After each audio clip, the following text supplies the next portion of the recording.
ಪಂಚಾಕ್ಷರಿ master ಅಂತ ಇದ್ದರು. ನಾನು 6th 7th 8th Vasu Vidyaniketan ಮಾಗಡಿನಲ್ಲಿ ಓದಿದಾಗ ಹುಚ್ಚು ಹುಚ್ಚು ಹುಚ್ಚು ಅವರಿಗೆ. ಹೇಗೆ ಅಂದರೆ ನಮ್ಮ ಸ್ಟೂಡೆಂಟ್ಸ್ನೆಲ್ಲ ಗುಡ್ಡೆ ಹಾಕ್ಕೊಂಡು ಒಂದು ರೋಪ್ ಕ್ಲೈಂಬಿಂಗು, ಮಲ್ಲಕಂಬ, ಆಮೇಲೆ ಬೆಂಕಿನಲ್ಲಿ ಹಾರುವಂಥದ್ದು, ಆಮೇಲೆ ಒಂದು ಕಡೆಯಿಂದ ಇನ್ನೊಂದು ಕಡೆಗೆ ರೋಪ್ನಲ್ಲಿ ನಡ್ಕೊಂಡು ಬರೋವಂಥದ್ದು, ಯೋಗ ಪೋಸ್ಚರ್ಸು.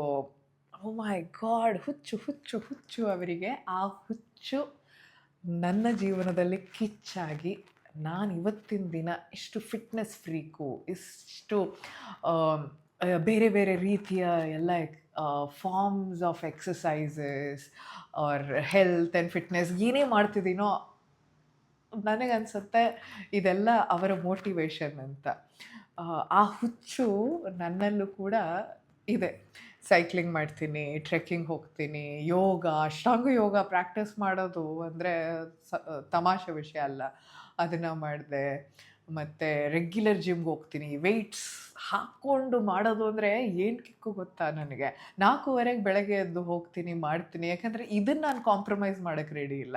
ಸೊ ಪ್ರತಿಯೊಬ್ಬರ ಜೀವನದಲ್ಲಿ ಈ ಥರದವರೊಬ್ಬರು ಬರ್ತಾರೆ.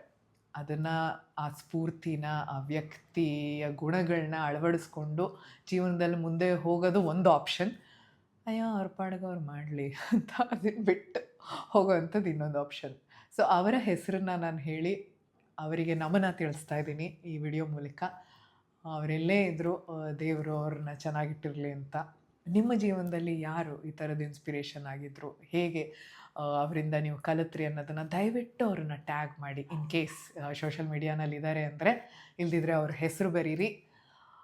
ತುಂಬ ಜನ Kavitha you are a good motivation ಅಂತೀರಾ. You are my motivation. Because ನಾನು ಏನೇ ಸಣ್ಣ ಪುಟ್ಟ ವಿಡಿಯೋ ಹಾಕಿದ್ರು ಅದನ್ನು ನೋಡಿ ನೀವು ಖುಷಿ ಆಯಿತು ಕವಿತಾ, ಎಲ್ಲಿದ್ರಿ ಇಷ್ಟು ದಿನ, ನಿಮ್ಮಿಂದ ನೋಡಿ ನಾನು ಎಕ್ಸಸೈಸ್ ಸ್ಟಾರ್ಟ್ ಮಾಡ್ತಿದ್ದೀನಿ, ನಿಮ್ಮಿಂದ ನೋಡಿ ನಾನು ಹೆಲ್ತ್ ನೋಡ್ಕೊಳ್ತಿದ್ದೀನಿ ಅನ್ನೋರೆಲ್ಲರಿಗೂ ಅಗೈನ್ ನನ್ನ ಟ್ಯಾಗ್ ಮಾಡಿ. I will feel motivated to do this video ಅಂತ ಹೇಳ್ತಾ ನಮಸ್ಕಾರ. Have a good day and work on your fitness. ಇನ್ನೂ ಬರಬೇಕು.